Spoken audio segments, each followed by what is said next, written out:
నిర్ణయాన్ని పునఃసమీక్షించుకోవాల్సిన పరిస్థితి వచ్చిందన్నారు వైఎస్ఆర్ కాంగ్రెస్ పార్టీ నేత దాడి వీరభద్రరావు. కాంగ్రెస్ టీడీపీ నేతలు రాజీనామాలతో డ్రామాలాడుతున్నారని విమర్శించారు. సీఎం కూడా విభజన నిర్ణయాన్ని తప్పుపట్టారని విమర్శించారు. టీడీపీ ఎంపీల నటన కమల్ హాసన్ ను మించిపోయిందన్నారు దాడి వీరభద్రరావు. కాంగ్రెస్ పార్టీ యాంటోనీ కమిటీని అపాయింట్ చేసింది.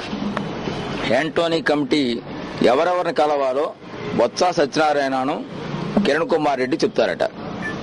అంటే అందరూ కలవడానికి వీల్లేదు. బొత్సాని యాంటోనీని కలవాల్సిన వాళ్ళు బొత్సాని కలవాలి, లేదా కిరణ్ కుమార్ రెడ్డి గారిని కలవాలి. వీళ్ళిద్దరూ ఎక్కడ కనపడరు ప్రజలకి. అంటే ఇది కాంగ్రెస్ కమిటీ గాని ప్రభుత్వ కమిటీ కాదు. కాంగ్రెస్ కమిటీని వేయాల్సిన అవసరం ఏంటి వచ్చింది? అధికారికంగా ప్రభుత్వ కమిటీని ఏర్పాటు చేస్తే దాన్ని ప్రజలందరూ కూడా కలవడానికి అవకాశం ఉంటుంది తప్ప కాంగ్రెస్ పార్టీని కమిటీ వేయడం ఏంటంటే అంటే కేవలం కాంగ్రెస్ వారు చెప్పినటువంటి కాంగ్రెస్ నాయకుల తాలూకు అభిప్రాయాలు స్వీకరించడానికి ఈ కమిటీని వేశారా?